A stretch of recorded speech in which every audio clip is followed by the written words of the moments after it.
What's up, everybody? Welcome to Into the Necrosphere. My name is Jackie Smith. This is episode number 34, and I'm going to be joined today by the beautiful and bodacious Katy Irizzari. She is the North American publicist for Season of Mist Records, co-host of the Last Words podcast, which you can find on the Pit channel on YouTube, and she is also a regular contributor to Loudwire.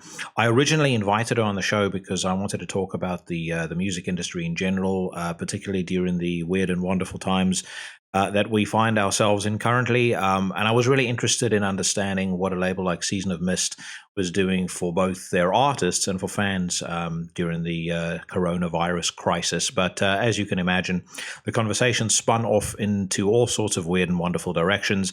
But I had a really, really great time talking to Katy. She will definitely be back at some point, hopefully in the not too distant future. And I'm sure you guys are going to have a great time listening to the conversation. Before we get to that, however, it is time for the demo of the week, and the entry on this installment of the show comes out of Colorado. It was submitted to me by Mike Jacob, who has been a fan of the show for a while now. He has submitted his demo under the name Gallu Xul. As I understand it, I think the demo was entirely done by Mike, and he is currently on the lookout for players to join him in the band. So, if you do hear this and you're in the Colorado area and you want to hook up with Mike, definitely send him a message. I think this sounds a lot like the love child of Acheron and Usurper, which I don't think is a bad thing whatsoever. So this is one of the 4 tracks that you can find by Gallu Xul on SoundCloud. This is a song called Thy Will Be Undone.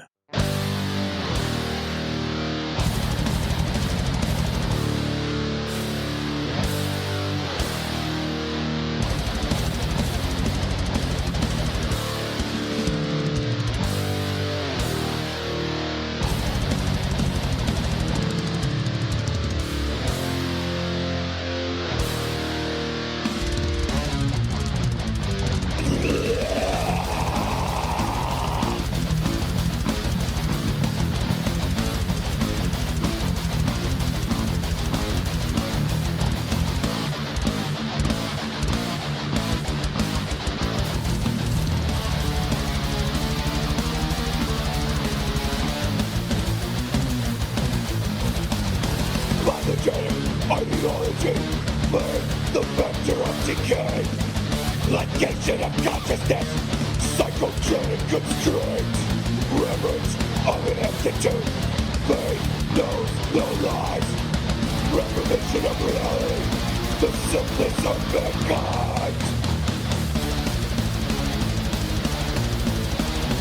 See the evil that gouge your eyes. Hear no evil that rupture your ears. Speak no evil that God out your tongue. It is my prayer that thy will be undone.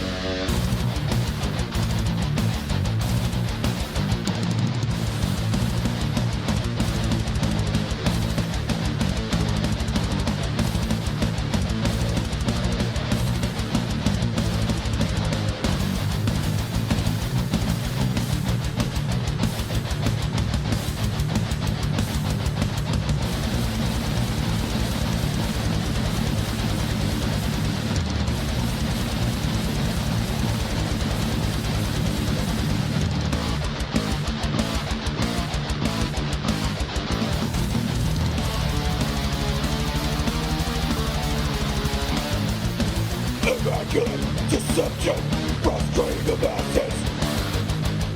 Enraptured devotional display of masturbatory adoration.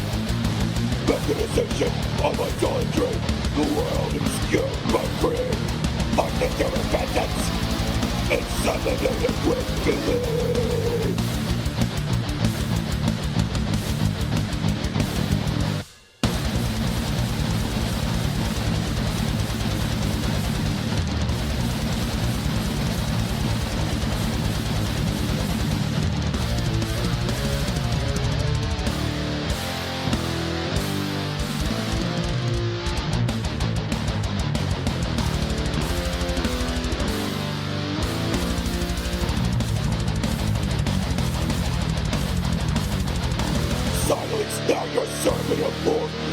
to the block as I feel unto you.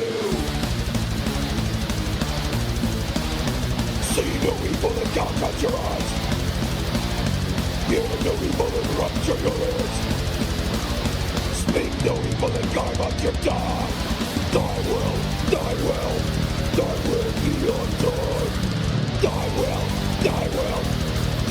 be undone. Thy will be undone.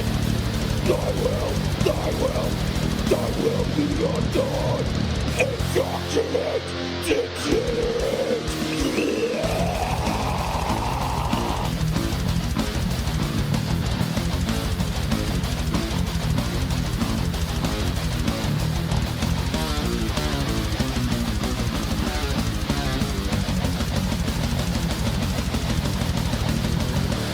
That was Thy Will Be Undone by Gallu Xul. Thank you so much to Mike for sending that across. And like I said, you can find Gallu Xul on SoundCloud, YouTube, and on Facebook. The spelling, in case you're listening to the audio-only version of the podcast, is GALLU XUL. And if you're a player in the Colorado area and you want to hook up with Mike, drop him a line and just tell him that Into the Necrosphere sent you.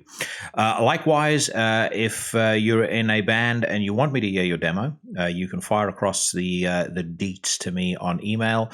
The email address is intothenecrosphere@gmail.com, or reach out to me on social media. And you can find the show on Instagram and Facebook at Into the Necrosphere, or on Twitter, which is just at iNecrosphere. So follow me, send me some of your shit if you want me to hear it, and if I like what I hear, I will play it on the show.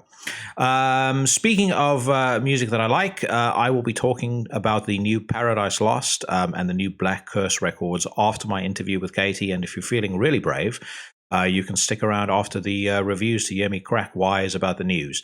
So that is pretty much the intro done and dusted. Thank you to everybody for checking out the show.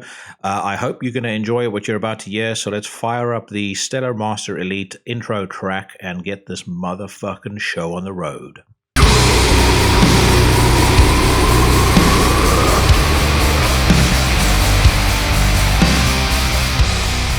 I mean, most of the Season of Mist guys that I've spoken to, I mean, firstly, I think part of the reason I wanted to talk to you was just because of how impressed I am at how pro you and Jessica and Letitia actually are, because it is, I mentioned this on the episode with Charlie from Abysmal Dawn that's going to be coming out pretty soon. It's so refreshing in comparison to a lot of other folks in the industry that you deal with. But also, you were just mentioning about speaking out of turn. I mean, most of the Season of Mist guys are pretty well behaved on interviews. That's true. I mean, the ones that you've talked to have been. we definitely have a couple of ones that got to be like, oh, what did you say that for? But they're few and far between, you know. Like if you're going to talk to Paul Ledney from Pro Fanatica, that might need to come with a warning label. But yeah. But I mean, I would imagine in a lot of cases, people kind of know what they're signing up for before they talk to someone. You know, it was kind of like if you interviewed Glenn Benton in 1990, you know, you can't really expect to have had a serious intellectual conversation with a guy. Truth. That's very true. Have you seen some of those old interviews with him where I mentioned this to Leorcifer, who was on the show a couple of episodes ago. There was this documentary that did the rounds in South Africa when I was young, and it was called Dancing with the Devil.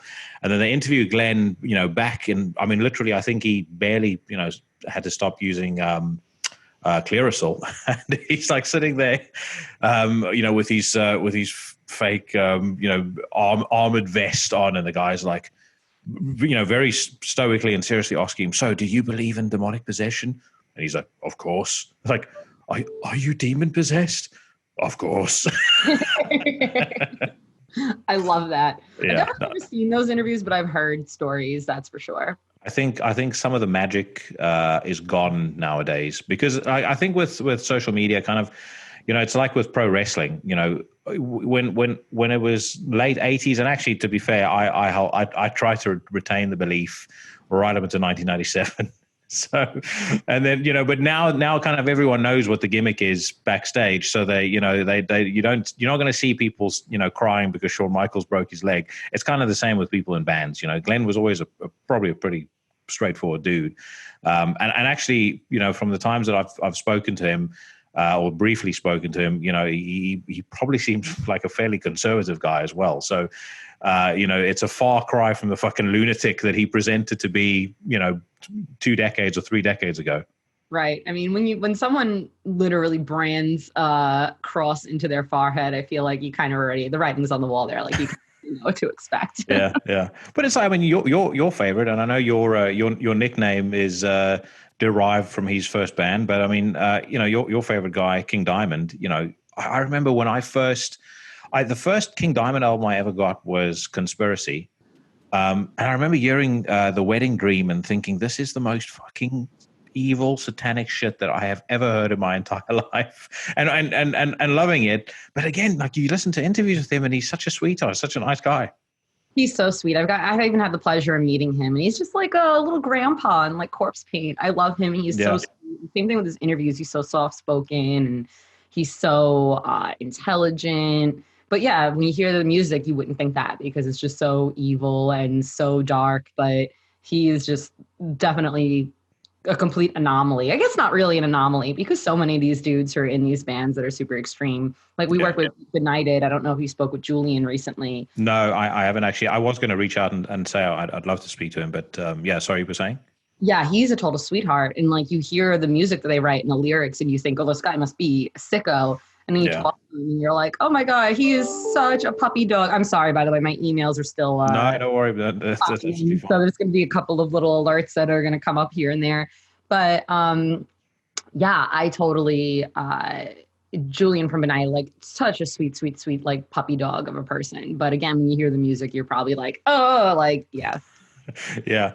So if for anybody who has been I don't know, who listens mostly to black metal and reads very few websites outside of a choice few, probably old man websites.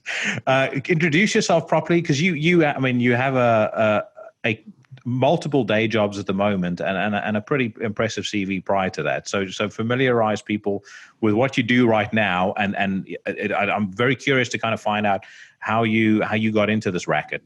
Oh man, wow. Well, I hope we have a lot of time. Let's start with that. So currently my full-time and main job is that I do publicity and marketing for Season and Mist in North America. And then on top of that, I also have been producing Eddie Trunk's podcast since its inception. I've also been working with him prior to that, starting at SiriusXM. So I've been with him, I think, for 9 years now. I contribute to a couple of places, mainly Loudwire, but I've occasionally contributed to Metal Insider, and I've written for Revolver in the past and a couple other places.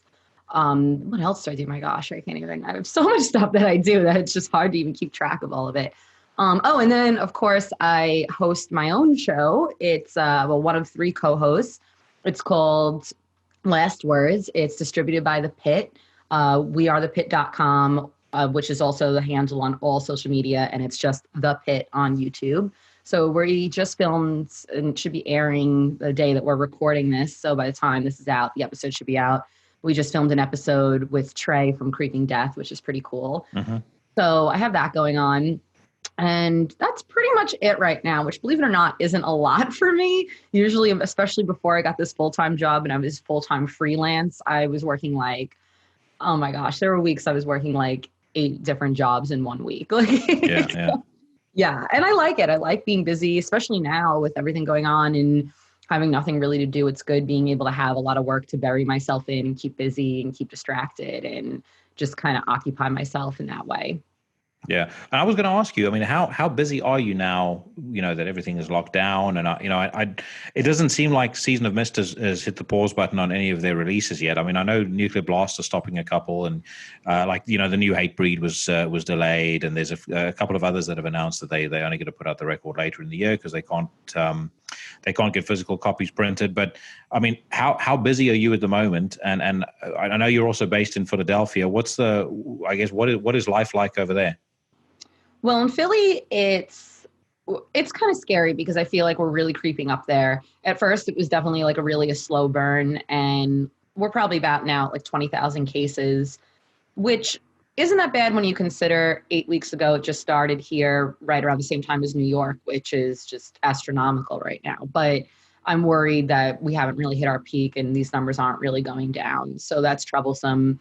Our governor seems to be really smart. One of the smart ones where he's not going to prematurely open things. He is going to be opening public like camping grounds and parks and stuff like that, which I think is totally fine because outdoors, it's like I go on hikes and I spend a lot of time outside, and it's definitely so easy to separate yourself from everyone else and so easy to just do your own thing and be away from all the hustle. And so I agree with him doing that. I think that's great, but he's not going to be opening like, malls and stuff like that, like we see some of the other people doing.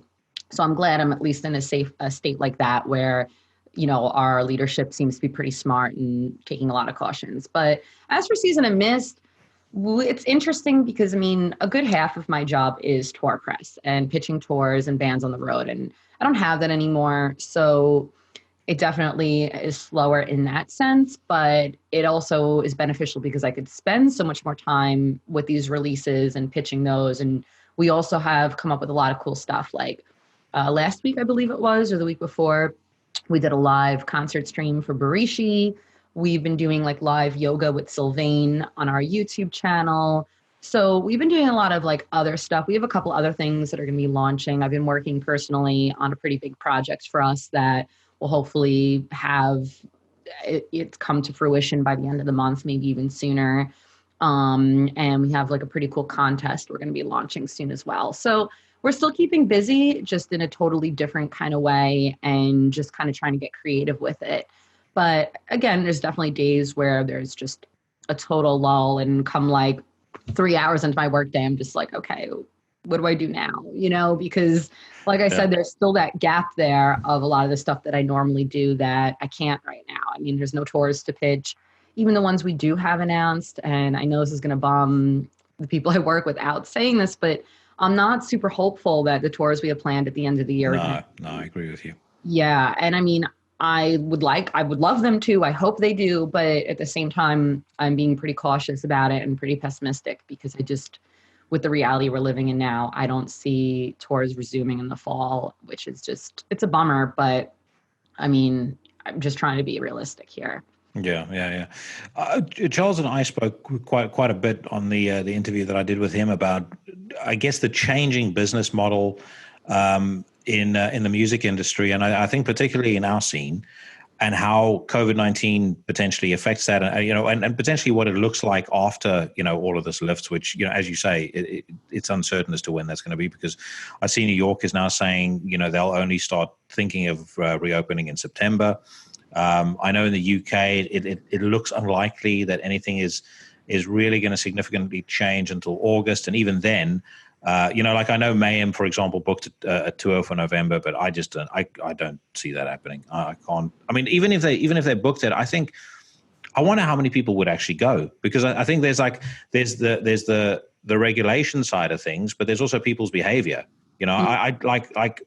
I think they did a poll a little while ago, and something like 67% of people in the UK said even if they lifted every single restriction right now, they still wouldn't go to the gym for at least 3 months or until there was a vaccine available. So how, you don't have to kind of give away any secret projects you're working on, but how do you see kind of the business model changing? How are things going to, or how is the landscape going to change for a company like Season of Mist? I really don't know. That's something that remains to be seen. We're definitely adapting. For instance, like a lot of our releases aren't necessarily delayed, but they are in a way where we're still going to release them on schedule digitally, but physically we have postponed a few. But I think that we are going to focus more on digital, definitely more like live streams. And I did just see recently that Facebook now is going to allow people to monetize live streams. So you can, these bands can make a little extra money doing a live concert or something like that. So that's something that we definitely want to look at. But it also too comes down to the bands. A lot of our bands are so humble that they don't want to ask for money because they recognize that their fans are also in a tight spot. They recognize that, okay, a lot of these people also lost their jobs. We're not going to ask them to pay because they're in the same boat as we are, which I really appreciate that we work with bands like that are so conscious and so humble. And at the same time, I do encourage them though to listen, there are totally people out there on hard times, but there are people who want to spend their stimulus check on merch for you and who want to, spend their money on helping the bands that they've supported throughout the years. But I do appreciate a lot of their ways of thinking and how many of them, I mean, we've been doing a lot of, Gimme Radio has been an amazing partner with us lately, where we've been having our bands host 2-hour specials with them. And it's like a whole thing. They curate their own playlist. They join in a chat for 2 hours and talk to fans. And it's always been free. I mean, it's free to sign up and everything, but now they have a donation button. And a lot of the bands I talk to always feel weird about it. Like, they're like, I don't know, I want to take donations or whatever. But I think that is going to become more of a reality down the road when they realize, okay, well, it's been a year without work or however long, which again, I hate saying things like that, but I'm just trying to be realistic here. And I am just a natural born skeptic and pessimist. So it's really hard for me to be like, oh yeah, we're gonna be back going to shows in September. Yeah. So, we'll see. So we're definitely just playing with the digital side and just seeing how we could expand from there. And I think a lot of labels and a lot of bands are all in the same boat. Like, for instance, Enslaved did that live concert. I just saw that Horizont is going to be hosting one in like a week or two. So everyone's just, we're really trying to adapt. And I think that's been the most amazing part of all of this, is just seeing everyone persevere and figure out how to adapt together, and all of us kind of working together in our own way to keep this industry afloat as much and as best as we can. Mm-hmm. And I agree with the skeptical approach. I mean, I think in your position, it behooves you to prepare for the worst and hope for the best. Mm-hmm. But again, I mean, my worry has always been, how does this actually affect people's behavior? Even if people go to shows, I can't see people getting into the pit at any point. You're gonna have like these, like, one person there 2 meters away and just some dude just standing there windmilling by himself, which actually, from a quality of life perspective, wouldn't be such a bad thing. But one thing I've actually noticed that I think there might be legs in from a monetization perspective is these bands that are doing like these YouTube live shows where they're kind of each streaming from their house. Like, I know Tombs did one. There's really cool ones where the guys from Anthrax were doing some of the SOD stuff. I kind of wonder whether I'm not necessarily saying you're going to get a lot of it, but maybe there's an option there to take some of that PewDiePie money on YouTube with bands doing stuff like that, because I mean, a lot of it's genuinely interesting. I mean, I think I probably went back and watched that Tombs video about 5 or 6 times just because I love the song. But I mean, it's interesting to see labels starting to come up with stuff like that as well. Yeah, for sure. And I feel the same way. It's just been cool seeing everyone. I mean, not even just us, like I said, seeing other people adapt, and like Horizont, for instance, and they're doing it. And I mean, this is our new reality, and it's definitely not the same. I mean, I watch these live streams, and of course in a way, it's nice being able to just sit in my pajamas on my couch with my cat and being able to watch an hour-and-a-half concert. But it's not the same as that experience when you go. And I mean, even little things that I think about, like, I know this is going to sound so stupid and make me sound like such trash, but I don't care. But one of the things that I'm like kind of bummed about is, like, one of my favorite things about going to a particularly festival somewhere that's big and outdoors is just walking up to a group of people, making friends, and just sharing a joint. You know what I'm saying? And like, we're not gonna be able to do that anymore. No one's gonna be able to offer you their pen, and you're not gonna be able to safely be like, yeah, sure, let me hit that.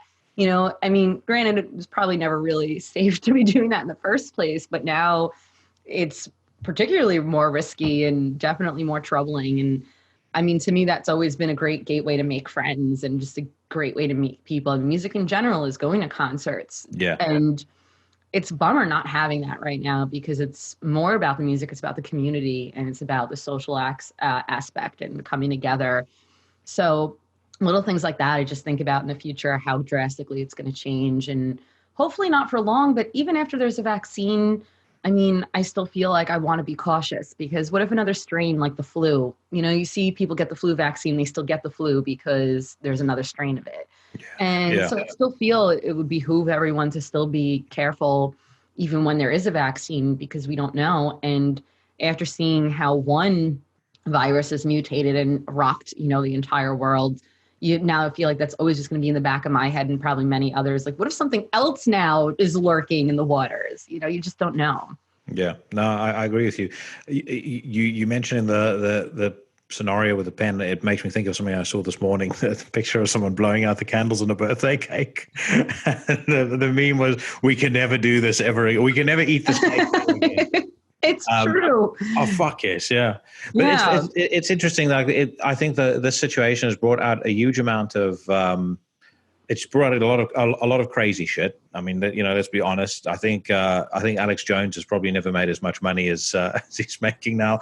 I mean, I have relatively intelligent people on my Facebook timeline posting all these insane conspiracy theory videos where, it's like some fucking idiot took an hour to cut together reasons why 5G is responsible for this, or, these memes. It's like China just won the Third World War without firing a shot. It's like, have you once in your life watched something other than 5 minutes of fucking mainstream trash news so you actually understand how bad this is for China? But anyway, but then at the same time, it's like it's brought out a lot of other great stuff as well. And the one silver lining is a lot of probably our favorite bands are all at home either writing new music or in their home studios recording new music, because I mean, what else do they have to do?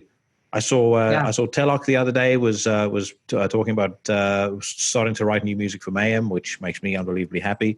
I think if we can get out from under this, 2021 is going to be one of the fucking biggest years for music ever.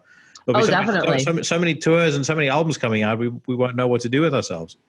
Yeah, I feel the same way. And we have a bunch of bands that are writing right now too. I know Archspire is writing right now, and it's pretty interesting for them because they're adapting as well, where they normally sit together in a room and work things out, but now they're doing it digitally, which a lot of bands have done remotely already. Like we work with Culted. Some members in that band have never even met some of the, one of the members. So they do everything remotely. So it's interesting seeing a lot of these bands just adapt and figure out how they're going to do it from here. We have a couple other bands also that are writing right now, which is really exciting. And we even have some bands that already finished recording. So it's kind of weird because we're in that weird limbo where it's like, we were going to release this year, but maybe it'd be better to release it next year. I mean, a big question too, it's not even just the distribution because record stores are closed, which obviously is a huge obstacle right now. But one of the biggest parts of promoting an album is touring to support it. Yeah. And bands can't do that now either. So that's also been a question with bands saying, is it even worth it to release it if I can't tour to support it? Which I respect and I get, and we all feel that way where it's like, yeah, we're not going to, if you feel and we also feel that you're going to benefit more from going out on the road, then yeah, we could wait till next year or whenever it's going to be safe and we can make this happen. But yeah, it's just been all about, like I said, just adapting and everyone just trying to now take what we've already known and reapply it and just evolve. Yeah. I would say one part of the metal scene that it's not really going to impact as much is vast swathes of the black metal community, because they don't tour, and there's like one guy in Australia, one guy in Norway, one guy in Germany, and they just send each other tracks. I spoke to the guys from Omega Infinity yesterday, which just made me think about that, which by the way is another fucking spectacular Season of Mist released.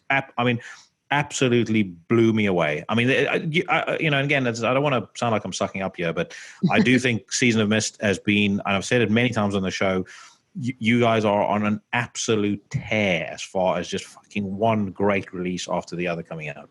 And I saw, by the way, that Galsverd won the Spiegelman Award. Yeah, he won the Norwegian Grammy, which is super exciting. I mean, we knew he was nominated. And for him to win it, it was just such a huge prestige and honor for everyone who was a part of that album to see that happen. He really deserves it. And It's kind of funny because this year we submitted, or last year, I guess, a whole bunch of our albums for the Grammys. And of course, it's the fucking American Grammys. Like, they don't give a shit about real metal or real music. Like, no. I mean, we could go down a whole rabbit hole, but I won't go there right now. But we submitted it. And I remember after the fact just thinking how funny it would have been if Gall had been nominated for a Grammy here. And if he showed up to the awards and walked the red carpet. And I just thought like how outrageous he would be. Yeah, I was about to say that I was actually just thinking like what angle could you done it with? Because obviously, they would dig up the press would dig up everything that happened in Krakow with the Gorgoroth shows, and then they'd lose their mind about that. But you could always just counter it and go, "Oh, but he's gay." Right. Yeah, exactly. He's gay. Lay Yeah. off him. So I know you cut your teeth writing as well, because you mentioned Revolver earlier, and you wrote for Metal Edge. If you think back to some of the best and the most fun interviews you had, who were kind of like your I guess your biggest interviews, but the ones that are most memorable, or that was the most surprising, and the good memories that you'll take away from your time with those magazines? So it's a funny story because I never really do interviews. I never liked them. They when I first started at Metal Edge, I was only 17 years old. So the idea of being in front of like Jonathan Davis from Korn or someone like that intimidated me a lot. I'd never met anyone in any of these bands, and even now being friends with some of these people, I might feel comfortable, but I also just feel like, I don't know, I do reviews a lot more. That's more my style, because I definitely am a very, what's the word I'm looking for? I write with like a lot of imagery, and I just connect with the music a lot more, and I'm very expressive in that way. And I also, in particular with like Loudwire and Revolver, I like doing just weird little like list things. Like I read some of them. Yeah. Literature was kind of a big thing. Like my reading is fundamental kind of thing that I'd been on for a while with both Revolver and Loudwire. I've only done a few interviews in my life. I've interviewed Alex Skolnick, Dave Ellefson. I think I interviewed JD DeServio from Black Label Society. That was for like a random little blog in like Staten Island, like years ago. So when it comes to interviews, it's not really my style. It's just something that I feel, I don't know. It's just something that kind of intimidates me. I'd rather just sit there and have a conversation. Excuse me. I got the corona. No, I'm just kidding. It's the cannabis virus. Yeah. But I'd rather just sit there and just have a conversation with my friends. I don't want to like put it on and ask them questions that, let's face it, I kind of already know, because I'm reading every interview. I'm watching every interview. I'm reading every press release. I just stay informed that way. So I feel stupid. Oh, I've interviewed also Ricky Warwick from Thin Lizzy and Black Star Riders. So I guess I've done a few under my belt, but it's just never really been my style. So I guess out of those like 4 people, they were all great. And again, they were all people I kind of had some kind of relationship with. Like I knew the guys in Black Star Riders because of their presence with Eddie Trunk and coming in and doing that. And I knew Alex Skolnick for years. He's a New Yorker like I am. I've been to every local Testament show that has played in my city since I was like 16 years old. So I've run into him before at shows. And I also did press for Testament a couple of years ago when I worked at Adrenaline PR. Dave Ellefson, I did not know him, but I kind of just felt comfortable because I knew the people he was around, and it was for Metal Allegiance. It wasn't for Megadeth, which kind of in a way made me feel a little like, I feel a little bit, I think if it was a Megadeth related interview, I might've just shit my pants. So, so I'm not a big interview person. I'm definitely more of a review writer. And like I said, my favorite is just being able to come up with creative, weird, like lists that no one else is coming up with, and just being able to kind of dive into stuff that interests me and make connections. Yeah. I by the way, the new, what are your thoughts on the New Testament? I really like it. I mean, I've always liked the direction Testament has gone in the later years. And you have like the early thrash, and then you get to a point where, you know, like I think Low was kind of that first album where they really started playing around. And I felt that was the album with the growing pains, where they were working stuff out and it wasn't very good. And then after that, what was the album after that? Demonic. Yeah, Demonic Refusal was after that. And that album was like, wow, okay, you guys really figured it out. You worked out the kinks. You got this together.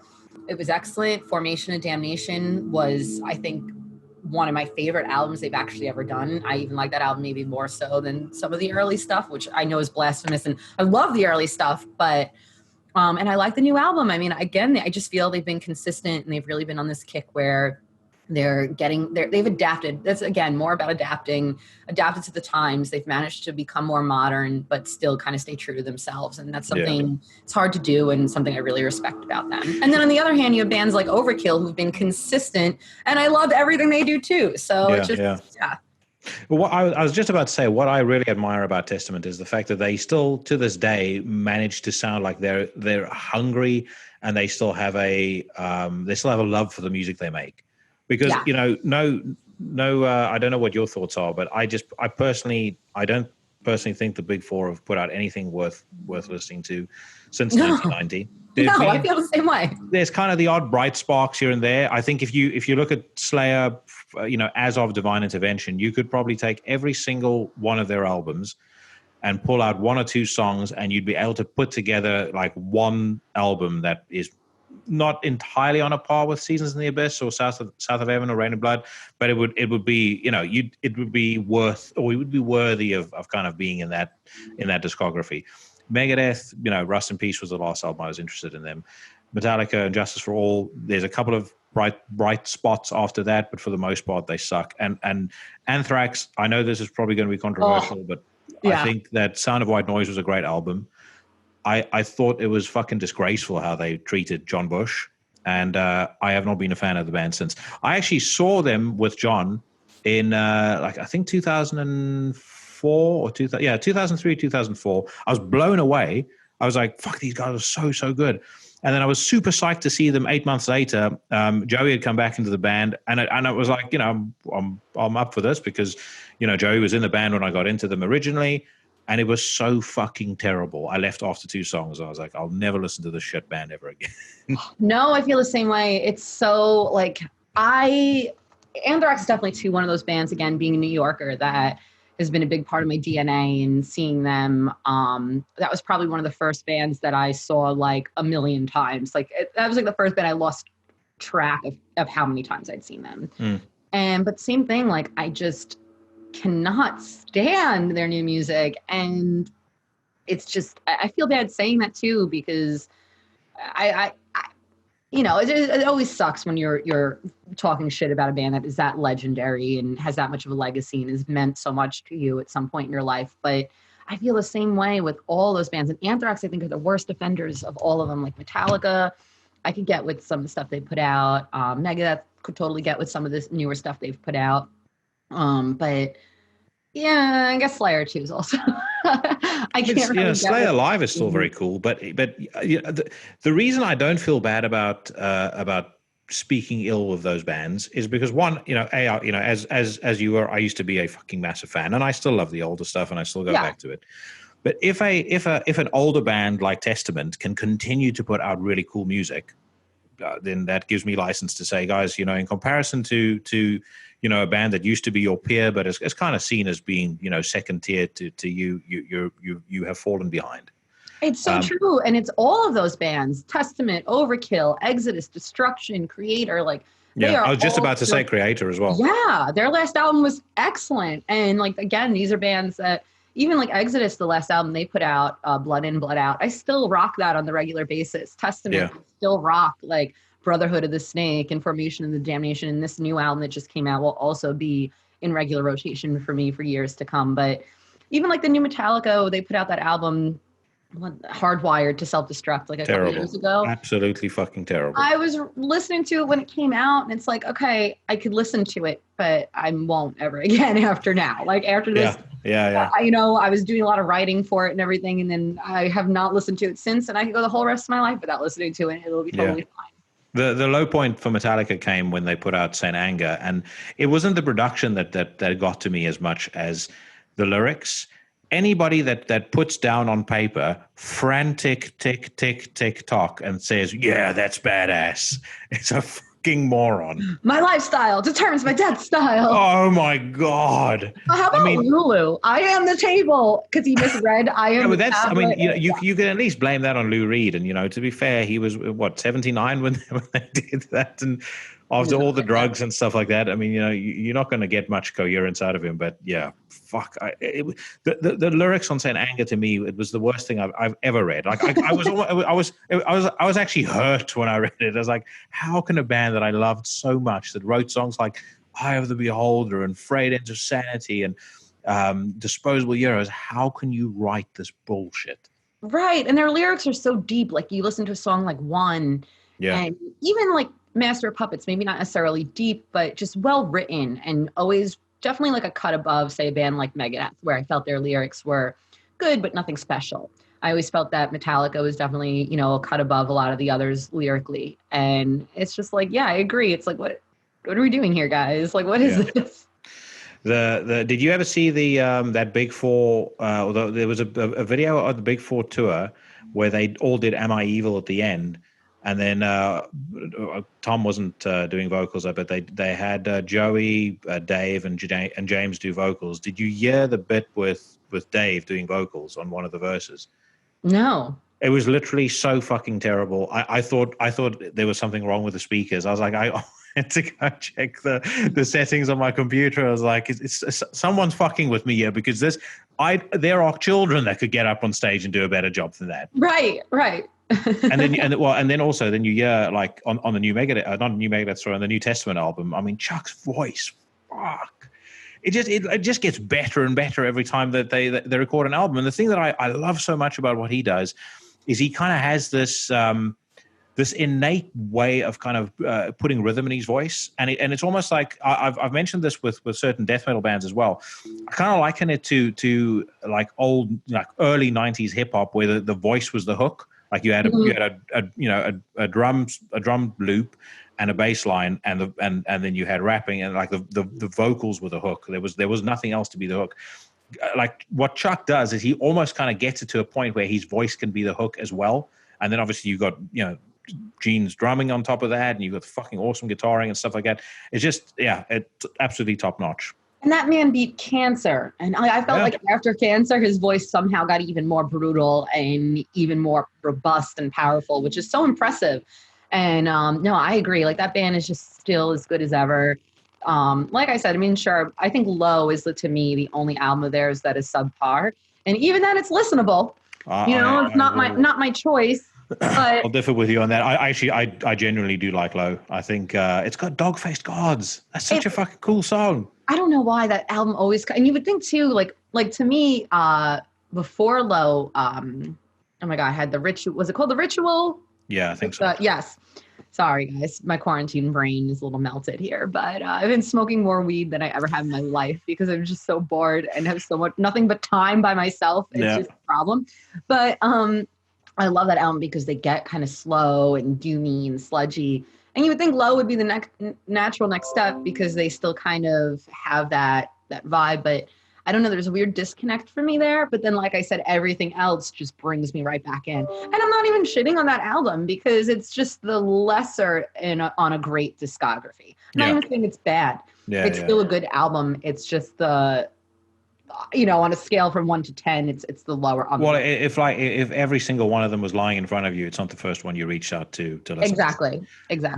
My theory with Metallica, by the way, and it was evident if you watched Some Kind of Monster, they should have done what also should have been done to Wu-Tang Clan and to every other successful like musician in any genre that started off great and turned into a load of shit. Their manager or someone close to the band should have said, "We're taking all of your money and we're putting it into a bank account for when you retire, but you're not allowed to touch it before then." We personally feel that unless you're living on the breadline, you're not going to be able to write good music. So we want to keep you productive. I agree 100%, man. Like it's you're right, because there is something like different that kind of happens. Yeah. Not where they get money and then all of a sudden they have the success. I mean, I wouldn't necessarily say this about Ozzy in particular, but I feel like Sharon Osbourne, I don't know her personally, but the stories I've heard, the things that I see, I just feel like she's a terrible person. I agree. I mean, she assaulted a young drunk woman on live television during a reunion show on VH1. Ozzy is in horrible, horrible shape. Let's face it. He has been deathly ill these past 2 years. It has been devastating to watch and read and see what he's going through. And yet she's still trying to parade him on stage. I'm sure it is not his choice. I'm sure he is not saying, I want to go out and tour. I mean, I'm sure he wants to a degree, but he's not healthy enough. And I always think back to Lemmy and how Lemmy rocked until the very end, but at the same time, how devastating it was to wake up and read an article that, he couldn't finish a show. No, that was a show in Austin where they did 2 songs or 3 songs, and then he said he literally just like said, I can't do this anymore, and he turned around and left. That was rough. Like it was one of those things that was just really like heartbreaking. And feel the same way about Ozzy. I feel like let him retire with dignity. You know, he could still write music. He could still put out albums. Maybe once every few years, he could do a fest or two or something on a smaller scale, an intimate kind of session even. But I just feel like, and I just know in my heart of hearts, it's her. She's the one puppeteering, and she's the one without a doubt shoving him back on the stage so she can make her money. Yeah, I was just about to say she wouldn't have. I mean, I know she was a manager previously, but she wouldn't have 5% of the wealth that she has now if she were not in tow with him. There's no way anyone will convince me of that otherwise. But I think also, you know, when it comes to a band like Metallica and how rich they are, I mean, I think I looked on Celebrity Net Worth, and I don't know how trustworthy those statistics are. But I mean, James is worth something insane, like $185 million. What's there? I mean, what's there to be pissed off about when you're that rich? Right. I wake up every day and I don't have to do jack shit that I don't feel like doing. And I've got as much as I've got every possible luxury that I get, my heart desires. I've got my cars and, you know, whatever else he's into. Why am I going to be angry? I can cut myself off from everything that pisses me off, which he does. That's why I say take his money away. You know, at least, you know, declare him, tell him you've got a bad account and declare him bankrupt. Just hide his money in the Cayman Islands. Who knows? We might hear another Ride the Lightning. Maybe. You're very right. Maybe. That would be pretty cool. And listen, as a band, I still love to see live, but I just give me those first 5 albums and I'm good. Yeah. I did see them live probably about a year ago now. Actually, no, just under a year ago. And then I saw Rammstein live about 3 weeks later. And Rammstein absolutely put the fucking boots. Oh no, Jackie, you froze. What did you just say? Sorry, you froze. I saw Rammstein about 3 weeks after I saw Metallica. No comparison. Metallica should hang their heads in shame. The Rammstein show was the greatest thing I've ever seen in my entire life. Same. I saw them for the first and only time about 4 years ago. I don't know. So you never saw them with a new stage set? No, I haven't seen them since. Oh my God. And I was supposed to see them at Hellfest this year, but I'm obviously not going to do that. And even though I believe that their tour has not been officially canceled, but there's no way that tour is going to happen because when they were going to be playing in Philly, I was also supposed to be at Beyond the Gates Festival, which obviously also isn't happening now, which that to me, everything that's been canceled, that is the one I am the most gutted about. Beyond the Gates. Beyond the Gates. It's a festival in Bergen, Norway. Mm-hmm. And I went last year for the first time. And it's at a small, intimate club. And you see all of these huge bands. I saw Emperor. I've never in my life thought I would see Emperor. And I saw them play Anthems to the Welkin at Dusk in its entirety in a tiny club in Norway. Okay. And this year, oh my God, I'm going to cry just talking about it. This year, I was supposed to see Merciful Fate perform. Yeah, I know. I was just about to say, I know why you're pissed off about that because Merciful Fate was supposed to be there. Yes, and Gallu. I've still never seen him perform. So I was supposed to see, and Merciful Fate, they had that particular night that he was playing, that they were playing, instead of at the same venue as all the other bands, it was actually at a venue that used to be the recording space where Mayhem and Burzum and all of these bands recorded their first ever. Yeah, Greek. So everything about it. Yeah. Everything was supposed to be so oh my God, once in a lifetime. And now it's going to be never in a lifetime. So it's definitely a huge, huge bummer.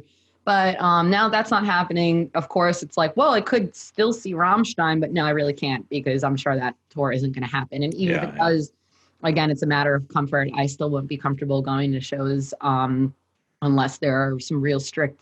And again, even if there are strict social distancing guidelines, I don't trust people. Look at these people who are going out and storming the Capitol buildings because they want a haircut, or all these people. Yeah, it's so stupid. And well, you saw the people in LA. I think they had something insane, 50,000 people descending on Venice Beach because the government said we're shutting the beaches down. And then in New York, you had the same thing, massive protests. People, thousands of people out in parks and stuff like that.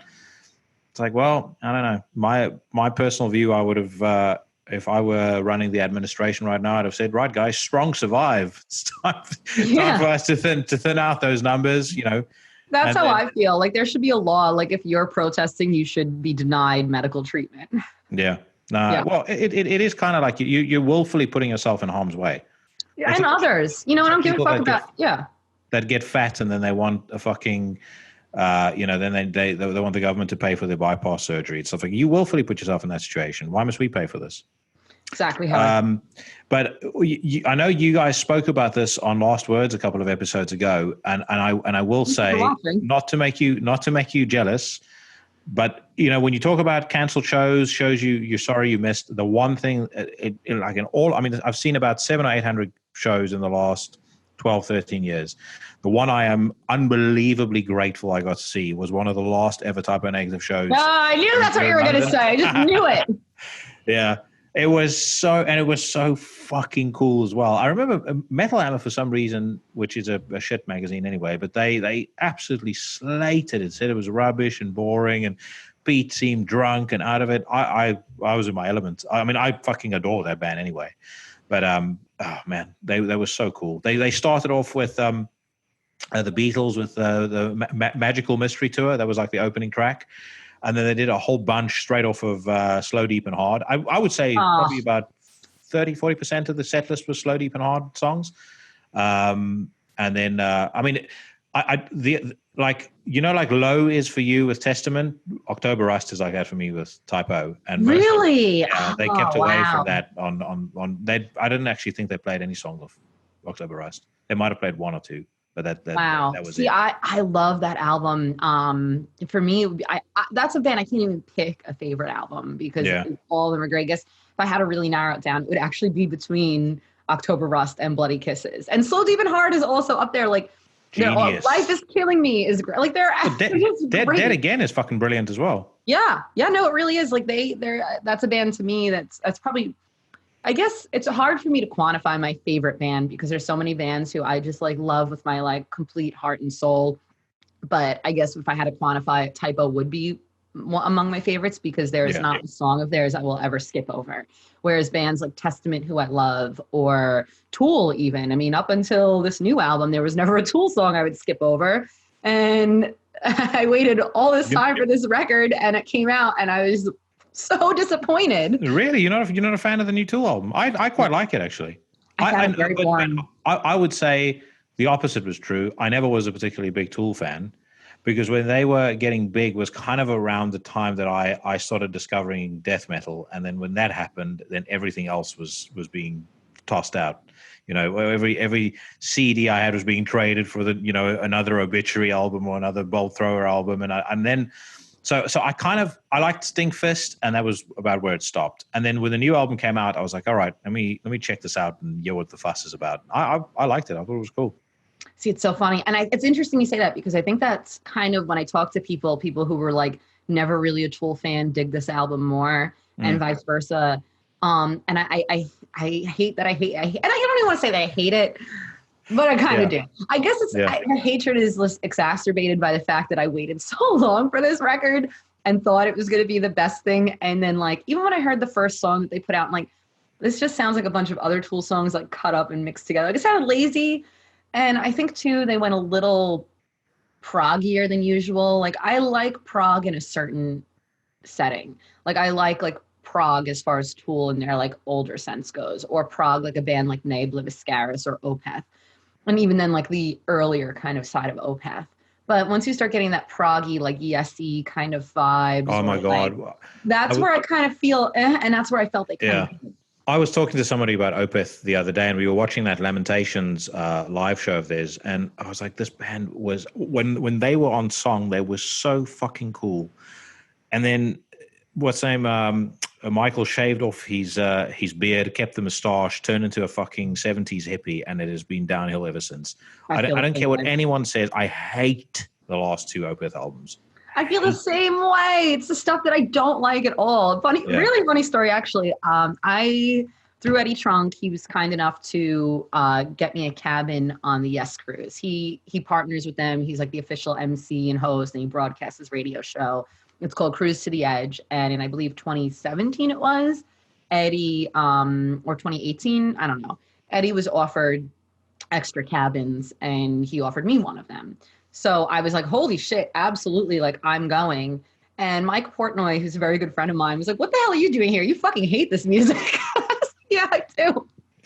I was like, I'm not hearing the music. I'm here like, and what kind of I sometimes I feel like such an asshole because I get these opportunities that people would kill for, and I'm just like, meh, I just want to lay out and tan and do the excursions. And I mean, it was still super cool.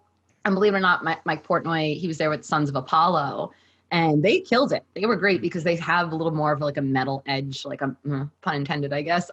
They just have like more of like a metal vibe to them. But most of the stuff, I'm like, I don't care about. Yes, I don't care about so many of these bands. You know, and I tried watching some of them, but then I was just like, look, there's an abandoned area over there. I'm just gonna go lay out and just get some sun for the next 5 hours. So I'm gonna go to And I would imagine, because you made this comment on the Typo Negative episode about the lack of handsome young men in the metal scene. I would imagine some of the most heinous would be hanging out at a fucking prog festival. It's so funny you say that because it is true. So funny story about that. First of all, at the time I was working with John Freeman Promotions, who to this day is still one of my best friends. I love that guy. And he was like, oh my God. He was like, there are going to be so many old, like creepy older men, whatever. Creepy software developers. Yeah, everyone is 20, 30, 40 years my senior. So now we're on this so we had to take like 3 boats to one of the excursions to go see the Mayan temples. So we're on because it was too shallow for the actual cruise ship to dock. So we had to take like a little ferry boat. And I just go to take a picture and I just see a cluster of super hot guys. And they're like in their 20s and 30s. I'm like, where the hell did they come from? And it turned out they were the crew. So they were like me. They were just working and they were there, you know. And I went, I was there with a friend and I'm like, come here. There's actually hot guys. We didn't think there would be, but there are. So but again, it was just because they were working. It wasn't because they were they were paying customers or anything. I would say in metal, the most heinous fans are prog fans and Slipknot fans. I will. The first gig I ever saw when I came to the UK was Slipknot at the Concord in Brighton. And American Head Charge opened for them. I didn't know American Head Charge at the time, but they were, I mean, genuinely, I never really went through much of a new metal phase, but that first American Head Charge album is fucking awesome, and they were really good that night. So good, as a matter of fact, that all the other bands on the bill, including Slipknot, were terrible. But the only thing that I remember thinking when I saw Slipknot, there was this one moment where these older guys, you know, had clearly had enough of this young prick who was, you know, bashing into them. And so, you know, one guy gave him a smack from behind. He fell down to the ground. And, you know, I mean, he looks like he should be on a fucking Magic the Gathering card.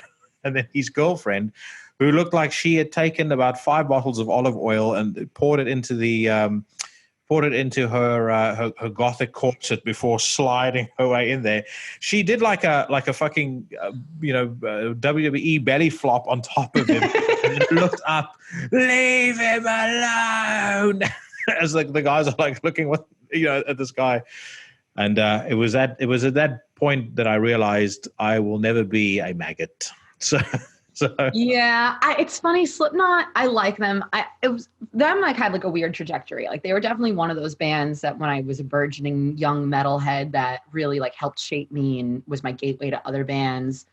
And then come high school, a little bit later in my high school years, I kind of abandoned that and went more into gothic metal and thrash metal, gothic metal, black metal, and thrash metal, Cradle of Filth and Typo and Marilyn Manson, Dimmu Borgir and Mayhem, and then at the same time Sepultura, Testament, all that. And I kind of abandoned Slipknot, and then and I abandoned all those new metal bands I was listening to, Korn and whatever the hell else.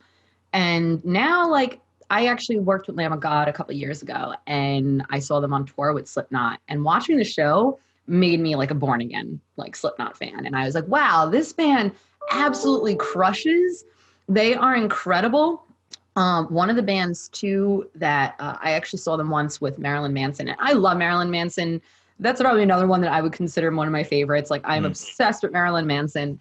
But the thing is with Manson, it's no secret. His shows are either going to be one of the best shows you'll see or one of the worst shows you'll ever see. Yeah.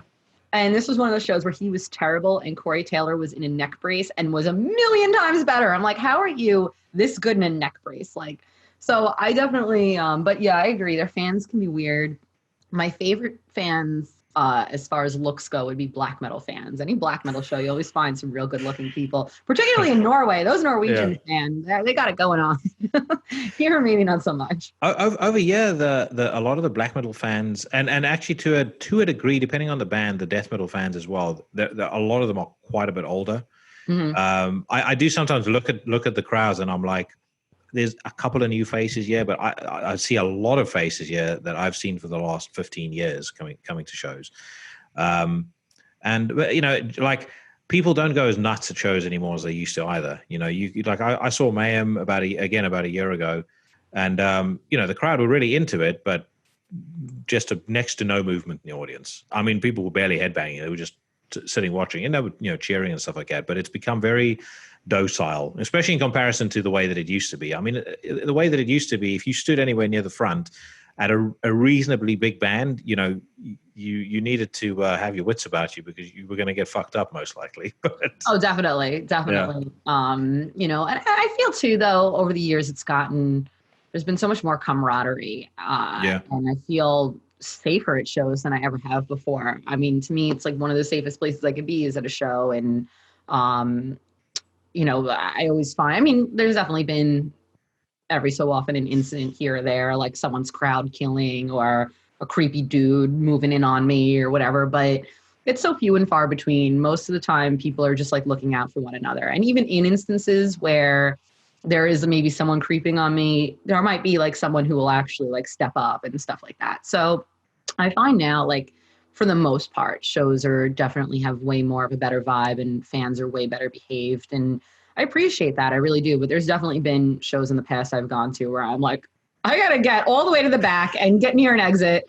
And for different reasons. I mean, that's been the case at Watain, mainly because I felt like I was going to throw up from the smell. So. Watain, again, I had a conversation with Liorsifer about this on the episode that we did not too long ago. And he said something that I thought was very interesting. A guy that he knew that wasn't into black metal whatsoever, wasn't into metal really, went to a show with him, and it was Watain and Mayhem.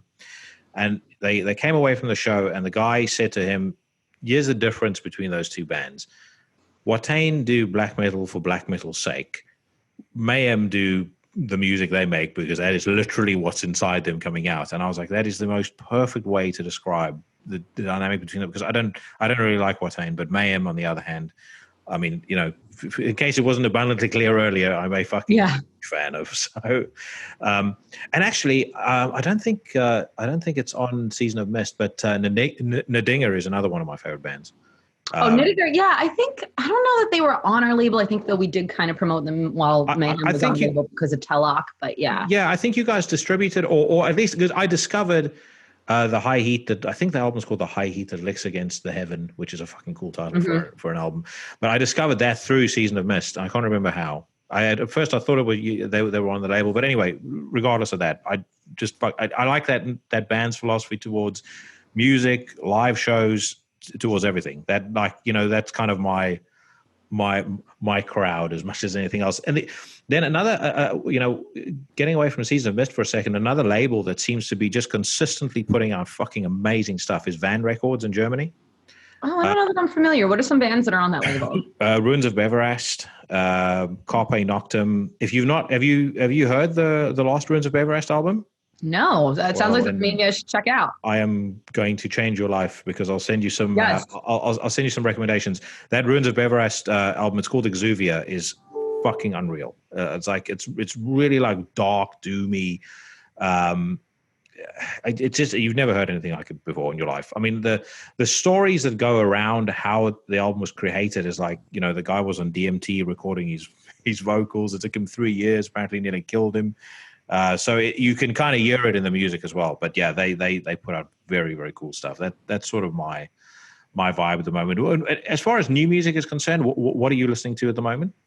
I've been really digging. I mean, I'm going to try to be diplomatic and not plug Season of Mist artists, but I mean, that's inevitable. Take out the release schedule. I've been listening to the new And Oceans. Yeah, right. Hey, by the way, new Green Carnation out tomorrow. But you would know that's a lie because I already said I don't like prog. Green Carnation's not really my vibe, but I will say quite a lot of Season of Mist bands at the moment on my provisional top 20 for the year. So. That's awesome to hear, man. I mean, for me, that new Abysmal Dawn and the Benighted albums absolutely rip. Like, I love both of them. It's funny, too, because that's a tour we wanted to put together, but that's obviously not going to happen now. Yeah. The Omega Infinity is another one that I absolutely, absolutely love. Like, that is an album on regular rotation for me. But as far as non-Season of Mist albums go, I've really been digging the new Oranzi Pazuzu album. Oh my God. Yes. What a record. So good. So good. I love that band. And this one might be controversial because I know everyone is shitting on this album, but I love it so much. Danzig sings Elvis. Oh no. I am so about that album. I have been listening to it like nonstop since it came out. I think it's such abysmal. a good I love it. And so just to be clear as well, I'm probably one of the only Danzig fans that thought Black Acid Devil was a fucking great album, and I love Satan's Child, but this is just like, this is a step too far. I didn't like Skeletons, but this is awful. I didn't like anything he's done in recent years. I mean, there was that last album he put out, Highway something, or was that name one of the singles? I don't even know. The album is called Black something. It's some fucking weird name. Who cares? It's irrelevant. It sucks. But this album to me is like, I love it. I've been listening to it so much, especially like I do a lot of pinup stuff, and we've been doing, like, I know in isolation it's going to sound weird for me to be like, especially when I'm doing my hair and makeup, but I am still doing my hair and makeup in isolation. And even today I put a little bit on for this. But when I do, that's the album that I go to like get my hair and makeup ready, whether it's for a virtual photo shoot or obviously my shoots for Last Words and stuff like that. I glam up, and that's definitely like, that's that chill album that just like gives you that focus. I love that record. But for me, Season of Mist is total. Oh, and the new Barishi album too by Season of Mist has been another one that rips. Barishi opened for Metallica, or they were one of the bands on the bill. It was Barishi, Ghost, and Metallica, and I thought they were right. I didn't really know their music before, but they reminded me a little bit of Kvelertak, and Kvelertak to me is music that's too happy, and I don't believe happiness belongs in music. I don't know that's correct, because I feel like if Barishi toured with Metallica, I would know, unless someone didn't tell me that. And they don't really sound at all like Kvelertak. They're heavy. They're really heavy and dark. They sound. I'll revisit that. Yeah, check them out. Maybe there's someone with a similar name, because they sound to me more like Mastodon, but like heavy. Mastodon I really like. So yeah, if you like Mastodon, like super heavy Mastodon too, like when they do like their heavier, more like pummeling stuff. That's me what Barishi. Well, no, then I'm definitely wrong, because these guys, like I said, they sounded like Kvelertak. And I'm curious now who it could be that you're thinking of, because Kvelertak's one of those bands that I wasn't really sure of, and then I kind of revisited them again recently, and I'm like, I actually dig this, because they got like a real rock and roll like kind of vibe. But I get what you're saying about the happiness, and I think that's what originally turned me off. Like I also felt like they were a little too peppy and upbeat. Not that I don't like peppy or upbeat, but sometimes it just doesn't mesh well. In my view, they outwore their major chord allowance. Yeah. I'm just trying to think. Fuck's sakes! I'll figure it. I'll find out who it was. But my apologies to Barishi, because I know I'm definitely wrong. I'm like, holy shit! If they opened for Ghost of Metallica and didn't tell me, I'm killing them. No. Anyway, it was a shit band, and Ghost was better than Metallica, actually, weirdly enough. And Ghost was never a band I really cared for, but when I saw them live, I was like, fuck, now I get it. I understand why people like this so much. Yeah, Ghost is definitely another band that I've been kind of flip-flopping a lot with. Like, I hadn't even really heard them, but I saw them actually at Orion Fest, and they were playing in broad daylight. They still had, like, the white, weird costumes. This was in, 2012 or something. It was forever ago. And they were like on one of the first stages. That's how small they were and unknown. And I was like, this is all right. This is pretty cool. Like, everyone kept telling me, check out Ghost. I did. I wasn't super impressed. And then their second album came out, and I absolutely the first song that came out was that really goofy clown song, and I hated it. Is it called Incestiferium? I can't pronounce the name of it. Secular Haze. That was the name of the song that came out. I hated it. And then Year Zero came out. And I remember I was listening to Sirius XM and it came on and I'm like, what the fuck is this? I fucking love this. I didn't realize it was the same band because one was so goofy and silly and just horrifying for me. I could not listen to it. And then there was this other song that I just couldn't get enough of. I listened to that album and I really, really loved it.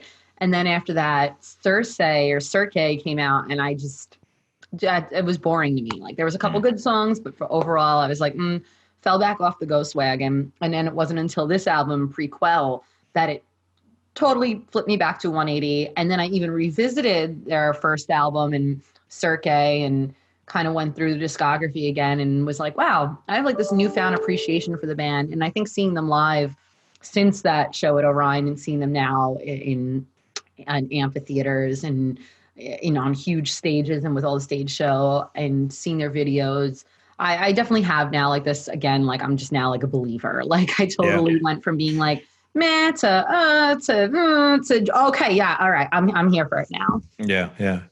The only thing that I would say about them, and it's kind of coming full circle back to your love of Merciful Fate. I mean, you could put on any kind of latter-day Merciful Fate album, like In the Shadows or something like that, and it Ghost to me sounds like a Xerox of that. See, it's so funny. See, I don't see that. I think Ghost, theatrically and performance-wise, I could absolutely see the connection with King Diamond and Merciful Fate. But musically, I don't really hear it. And I know a lot of people make that. And I just think that it's such a different, to me, I hear more like Blue Oyster Cult. Yeah, I hear that as well. Yeah, I don't know that I really hear, and so many people say that, though. You're not the first person to make that comparison. I don't know what it is for me that I'm not making that connection, but I definitely hear more like that old school, like 70s psych kind of vibe. Yeah. Again, speaking of cool live experiences, I assume you've seen King Diamond play live, right? A million times, yeah. So you would have seen them do Melissa? Yeah.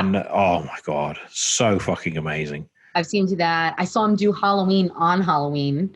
Oh, really? In Los Angeles. And then that was kind of it sucked. I mean, it felt bad. He ended up having to cut the show short. I believe it was like right after he played Halloween because he had pneumonia or something. So I give him a lot of credit, though, for still coming through because he definitely, especially when you consider his age, very easily could have just been like, nah, fuck this. So the fact that he tried and got through like 3/4 of the show was still pretty dope. Yeah. But yeah, I've seen King Diamond since 2000. When was that? It was basically the year when he did like all of his big shows. I guess that was like 13 or 14. But anytime he's come around locally, I've seen him play since then. And even then a couple times not locally, like I went to LA to see him and stuff like that. Brilliant. Well, listen, I've kept you for an hour and 15 now, so thank you so much for your time. Oh, wow. We time actually flew by and we probably didn't touch on 90% of what I was going to ask you. So we will have to book in a sequel at some point. Two final things I'll ask you before we wrap up. One, what's the Season of Mist release that you're most excited about coming up in the next kind of 2-3 months? And yeah, that'll be the first question. And the next question is, what is there anything that you'd like to plug? Anything that you want to make anybody aware of? So for Season of Mist, we have so much good stuff coming out. I guess one album we haven't announced yet. Actually, I don't think I could say. We haven't announced it, so I don't think I could be the one to break it here. Yeah. I will be doing what I yell at my artists for doing. So as far as stuff that we have announced that is coming out, I guess a lot of the stuff I've been looking forward to is already out. Well, actually, the Karak Angren, that one's not out yet. And that one, I cannot wait. Karak Angren is putting out a new album. Don't ask me to pronounce the title. It's like Frankensteina Scaramonius or something. It is, first of all, I've always loved like bands like Cradle of Filth and Dimmu Borgir. I love that theatrical, cyclic, septic flesh. That's actually what drew me to King Diamond, was like albums like Abigail and stuff where it's super like over the top and theatrical. So Karak Angren is totally there. And this album is all about the true story of the real Dr. Frankenstein, which is like this mad scientist guy. So that was from, I think, Germany or something. Yeah. And the album just rips. It's so good. I've been listening to that like crazy. I've been fortunate enough to have the whole album because it's not out yet. So it's something that I spin pretty regularly. Matter of fact, last night I took a CBD bath, just kind of unwind. I had like kind of a stressful day. I was like, and that's the album I put on. Most people unwind to like something slow. And I was like, no, I'm going to unwind to Croc Angren. And and the second question, stuff I want to plug would be right now, Last Words is what I got going on. You could find it at The Pit on YouTube, on social media. We Are The Pit on all social media, wearethepit.com. So we have a new episode that's going to be actually coming out today, the day of recording. So by the time this airs, it'll be out. And that's really all I got going on. I mean, I got some other stuff, but I can't really talk about it now. So maybe next time I see you, I can. Cool. Well, like I said, we'll definitely have to book in a sequel. And I was fact checking it just before I was going to mention it, just in case I'd gotten my names mixed up. The release I'm looking forward to most from Season of Mist is the N Minor album. I saw that they signed, I don't know whether they signed N Minor for the US, because I would imagine Housecore was probably going to do that. But I know they signed a European deal. And I mean, I like Phil Anselmo's stuff anyway, but those two songs they put out, I fucking loved. I was like, this is exactly what he should be doing right now. Yeah, I'm pretty sure that's going to be Housecore here in the US, but we're definitely doing it worldwide other than here. So that's going to be pretty cool for sure. Yeah. So I haven't even heard the new music on that one yet, but I'm sure it'll be really cool. Yeah. Thank you so much for your time. Take care of yourself, and we will definitely speak again very soon. All right. Awesome. Thank you. I'll talk to you later. Take care. All right. Bye-bye. Bye-bye.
was a track called The Silent Circle by Barishi off an album called Old Smoke. I will definitely have them on the show at some point in the future if that's possible. If they'll still be on the show after I fucked up their name as badly as I did. The band I was actually thinking about was a band called Bokassa, which sounds like a Cuban restaurant. But I'm 40 years old. I shouldn't be held accountable for getting names right anymore. But thank you so much to Katy for coming on the show. And like I said, I'm definitely going to have her on again at some point in the not too distant future.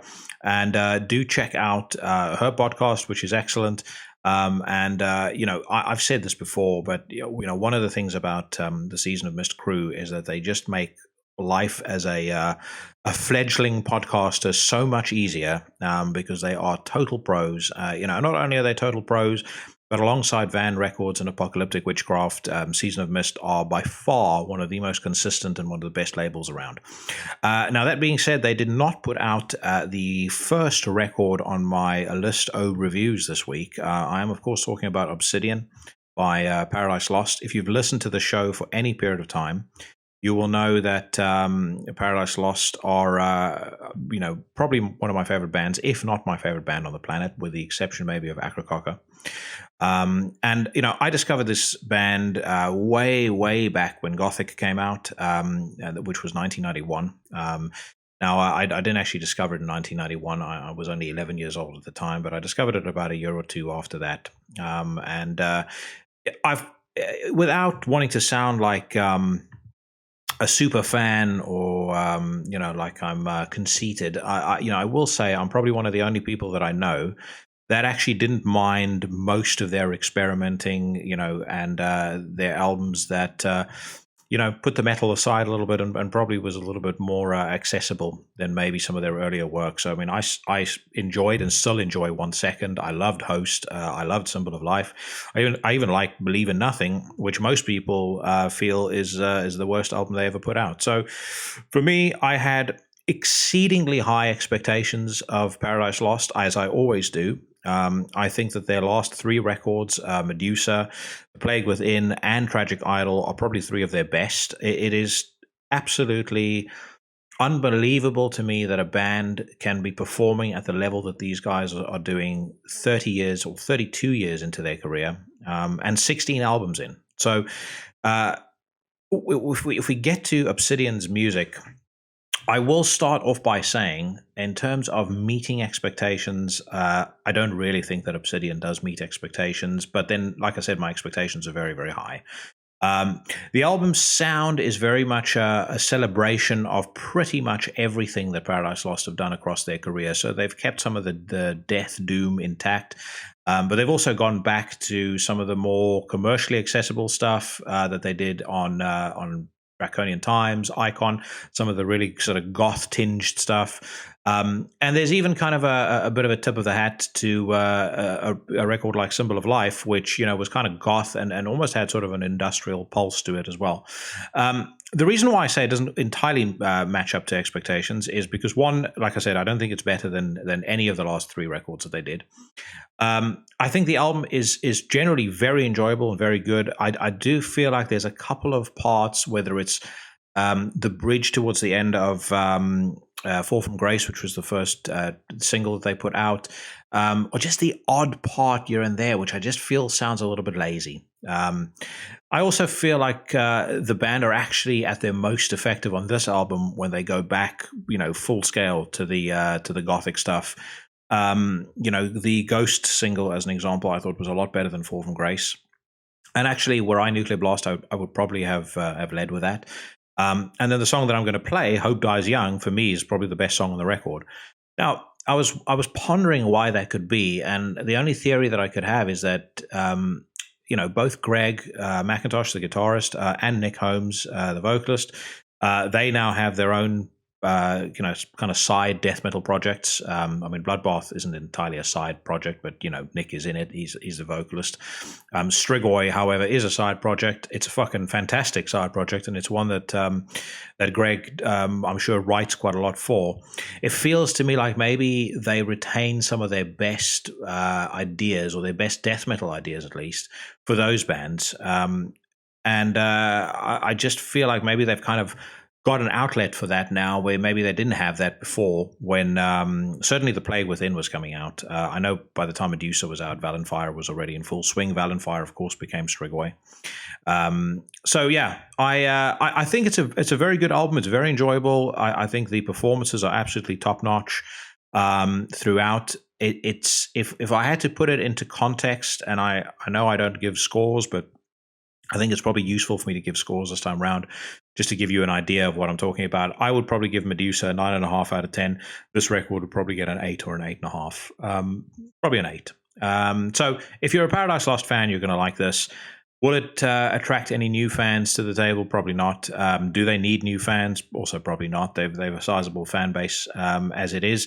I'd love to hear everybody else's opinion on this, though. Am I being too harsh? Like I said, I still think for a band to be this old and still be making the music that they're making at the quality they're making is nothing short of fucking unbelievable. So this is off of Obsidian, available right now through Nuclear Blast Records, and the song is Hope Dies Young.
Hope Dies Young by Paradise Lost off their 16th record, Obsidian, which is available right now through Nuclear Blast Records. And like I said, not as good as their last three, but still very enjoyable. And if you're a Paradise Lost fan, there is absolutely no reason why you should not check this out. Let's talk about another band. So Black Curse is a super group of sorts featuring members of Chemist, Blood Incantation, Primitive Man, and Spectral Voice, who have just put out their debut full-length called Endless Wound on Sepulchral Voice Records. When this album starts off, it's going to sound to you like a black metal band covering an incantation song. So kind of really like you're sticking your head down a tunnel straight into hell and screaming over blast beats is the best way to describe it. But as much as that song has impact and it's the perfect intro song, it's definitely not the only trick these guys have up their sleeve. This record tends to sort of oscillate between, really blasting, grinding violence, down to doomy, slower, plodding parts that are kind of so heavy they're almost oppressive, and then there's this constant vein of black metal that runs through it. And it's a record that just seems to take you down different paths, with every single listen. Always unpredictable, but constantly aggressive and brutal and hateful. And I can therefore not recommend this more highly. I'm going to play my favorite track off the album. So off Endless Wound, actually, not The Endless Wound. This is Black Curse and a song called Enraptured by Decay.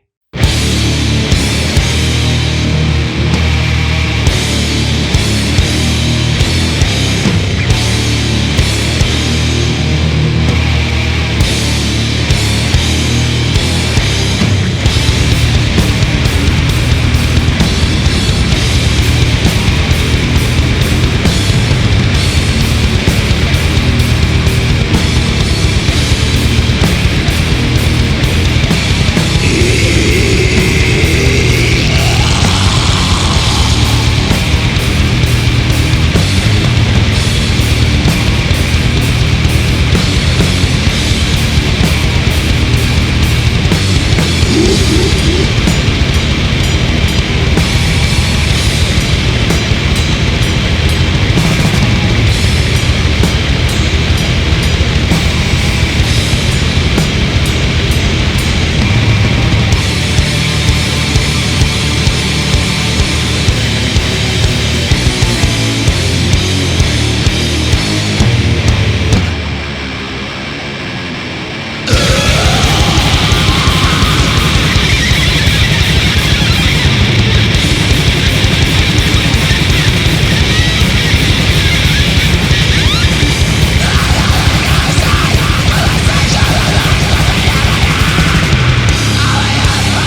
That was Enraptured by Decay off of Endless Wound by a band called Black Curse. And that album is available right now on Sepulchral Voice. It comes with my very strong seal of approval.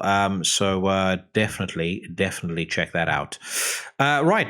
Let's talk about some news. So we'll go on to Metal Storm, as is my usual wont. And I will talk to you guys about whatever headlines attract my attention. The very first one is news out of the Pestilence camp. Apparently their drummer has quit due to the COVID-19 pandemic issue, and he is being replaced by Michiel van der Plicht, who is the drummer for God Dethroned currently. And apparently Pestilence is now recording a new record called Exitum, which I hope is not their last record, because I really enjoyed Obsidio, which I believe was the previous one to this. They don't actually say it on the article, and I'm probably just too much of a poser to remember. But whenever Obsidio came out, it's fucking fantastic. And if you are in the mood, do yourself a favor and check out a track on that record called Leonidas, which I personally think is one of the most underrated death metal songs ever released.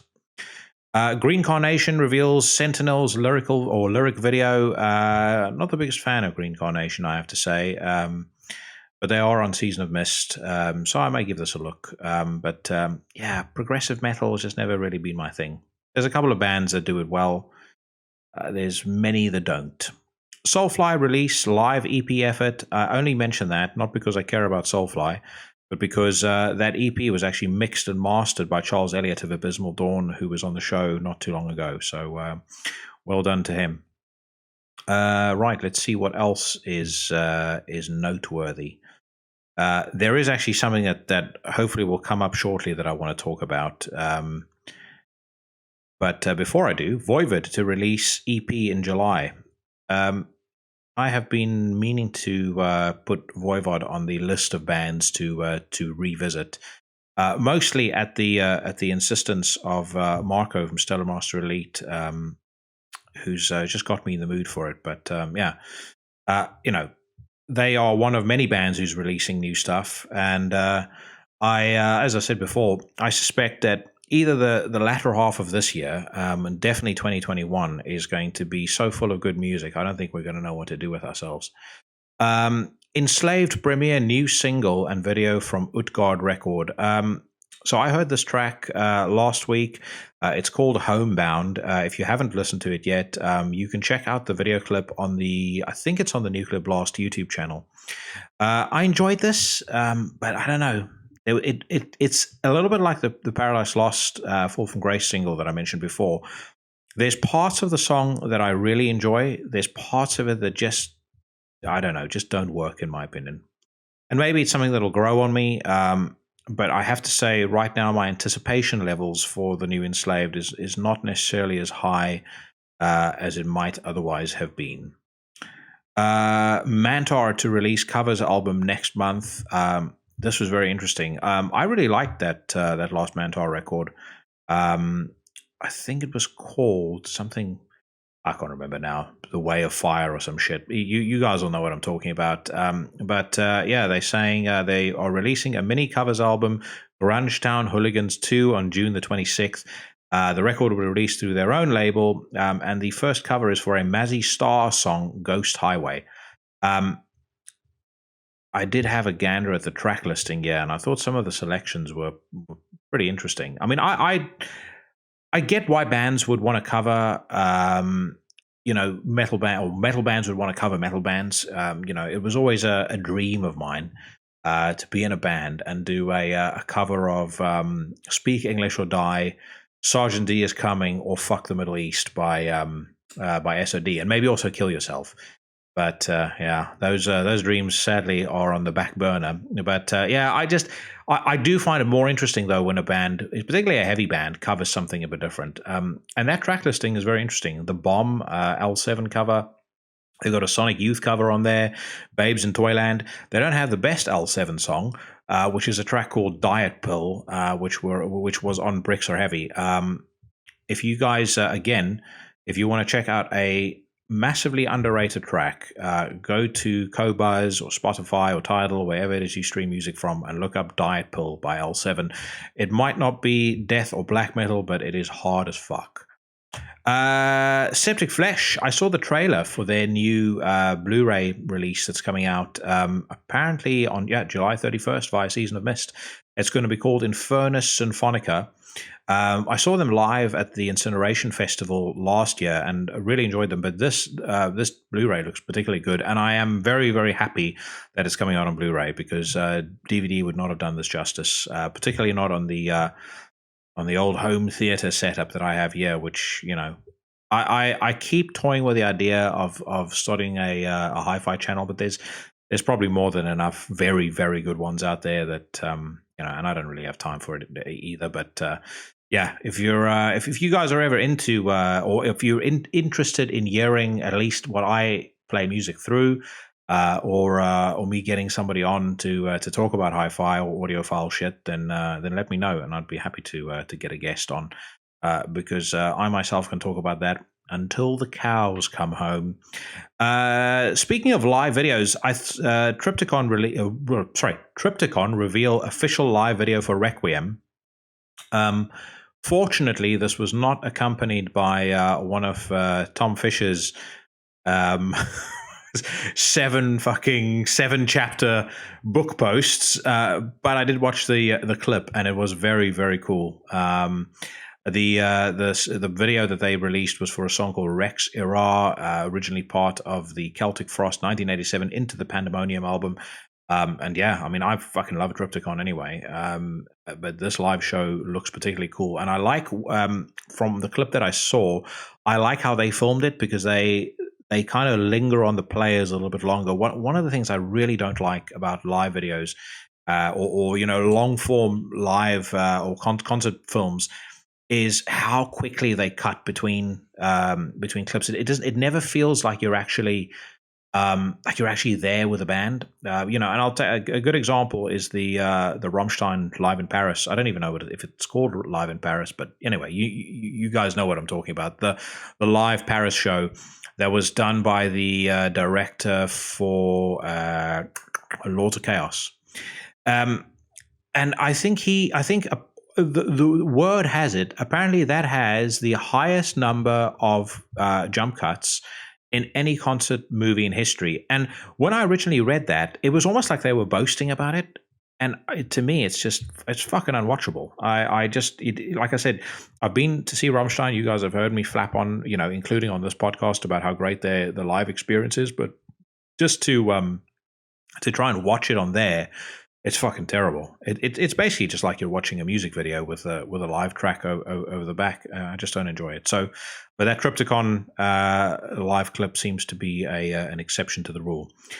New Sepulchral Curse track, Into the Depths Unknown. They'll bring out a new record called Only Ashes Remained. I did check out this clip, and I really enjoyed it. I'm not going to try and pretend that I've been a fan of theirs since the beginning, but I most certainly will dig into whatever else they've done. That clip I thoroughly enjoyed. Here we go. This is what I wanted to talk about. Chelsea Wolfe, new project with Jess Gowrie, debut album on the way. So I'm a fucking huge fan of Chelsea Wolfe. Huge. I think personally she is one of, if not the most talented woman in music. I love every single thing that she's done. But I have to say, was there not somebody around her that loved her enough to have the honesty to tell her that the name of this project is the worst fucking thing since a band decided to call themselves Anal Blast? So if you can see or if you're watching this and you can see the article that I'm referring to, this new project that Chelsea Wolfe has started with Jess Gowrie is called Mrs. Piss. I mean, fucking seriously, Mrs. Piss. And the worst thing is, the song's actually really good. They've put out two lyric videos. One is called Knelt, and the other one is called Downer Surrounded by Uppers, which is also a pretty stupid song title. But god damn, this is hands down the worst name for a band I think I've ever heard. And it's a shame because it's going to actually put a lot of people off hearing what is otherwise, pretty good music. And then if you look at if you look at the picture, a woman looking at what looks like she's taking a bloody piss into the band logo. I mean, I know when we're talking black metal or death metal, we often tread on some fairly dicey territory when it comes to imagery and stuff like that. But I just think this is fucking moronic. And if it was a dude, I mean, if this is some sort of feminist statement, and if the feminists are going to get mad at me about saying this, if it were a guy calling his band Mr. Piss, I would think he's a fucking imbecile just the same. I would just stick to Chelsea Wolfe, and she seems like such an interesting and such a cool lady on when you see her in interviews. It's just like I said, Mrs. Piss. Static X released music video for new song. The song is not great, but I am going to say for the record, and I will never disavow this, and I was especially happy when Connor Droney from Apocalyptic Witchcraft posted this on his Facebook the other day. I don't give a fuck what people think about Wisconsin Death Trip. I think it is one of the most fun metal records ever. It will always be, and I would waver at calling it a guilty pleasure because I don't feel guilty about anything that I like. But if I had to kind of give a category for guilty pleasure, I know it's false. I know it's non-necro, non-grim, and it's definitely not true. But I fucking love Wisconsin Death Trip, and I might listen to it later today. At the Gates, writing material for new studio record. That I am also excited about because, unlike many, I actually think that To Drink from the Night Itself, which came out in 2018, might be their best record. I'm going to say something massively controversial, especially in light of my my comment about Static X. But Slaughter of the Soul, it was always a little bit overrated to me. I don't know why. There was just I've mentioned the need to hear menace in metal, especially death and black metal, and there was just something missing there from a menace perspective, which I felt was there in abundance on To Drink from the Night Itself. So if they go down the same musical route that they did with that record, then I am thoroughly looking forward to this one. Okay, let's jump on to Blabbermouth and see if there's anything there that I can taunt and boo until my throat is sore. I won't linger on here for too long. I know a couple of weeks now I've gone on here and flapped my lips about a bunch of shit, but I just do it for fun. Megadeth's Kiko Loureiro is ashamed of Brazilian government's response to coronavirus pandemic. This was interesting because he talks here about how it was horrible of the Brazilian president to support the protesters who were saying that the lockdown needs to end. Now, I mean, I get that, there's a lot of deaths caused by this, but and again, you guys can agree or you can disagree. Everybody's entitled to an opinion here, but my personal opinion, I think he had a point when he said that the response to the virus can't be worse than the virus itself. There are now 40 million people in America that don't have a job. I read this morning that the joblessness, or I think the unemployment applications in Germany went up by 372,000 in the space of a month. I dread to think what it looks like in the UK. And I would waver to hazard a guess that all of those people are going to be reabsorbed into the economy once the lockdown lifts. I don't think that's going to happen. I read that something like 25% of restaurants that are closed right now won't reopen. So it's easy if you earning passive income like Kiko is from your work in Megadeth to say that, we need to prioritize lives and, the lockdown saves lives and blah, blah, blah. It's like, well, dude, you're not a guy with, without a job, without any money, trying to earn a living for your family. It's just as simple as that. And I know some people will agree, some people will disagree. You're, like I said, you're entitled to do that. And I know this is a contentious issue.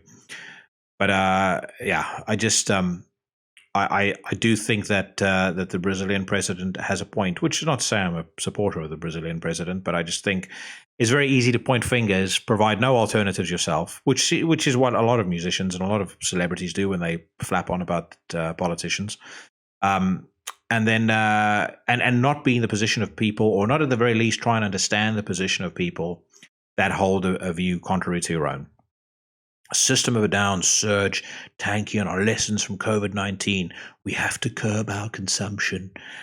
Fuck, I hate this guy. He is such a fucking douchebag. Him and every single person in System of a Down. There was another article a couple of days ago about reasons why they haven't recorded a new System of a Down album. I'm going to say this as well.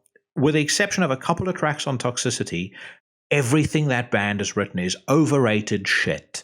I really enjoyed the first record when it came out, and a couple of months ago I tried re-listening to it, and I got probably about 2 minutes into the first song, maybe not even 2 minutes. As soon as I heard Surge go, there's a lyric where he goes, "I want to fuck my way into the garden because everybody needs a motherfucker." I mean, the stupidity there is so off the scale that I swear to God, if at his worst day, Tommy Lee wouldn't be able to write those lyrics.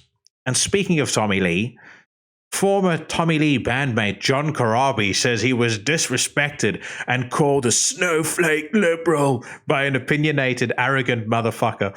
So the thing that's funny about this is apparently he claims that he had a argument with a Trump supporter in a supermarket.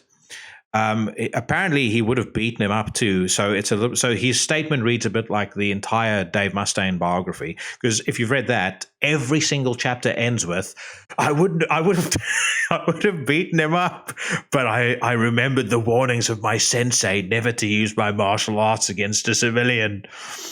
But yeah, listen to this. So. This is his post. "Okay, going to vent a second.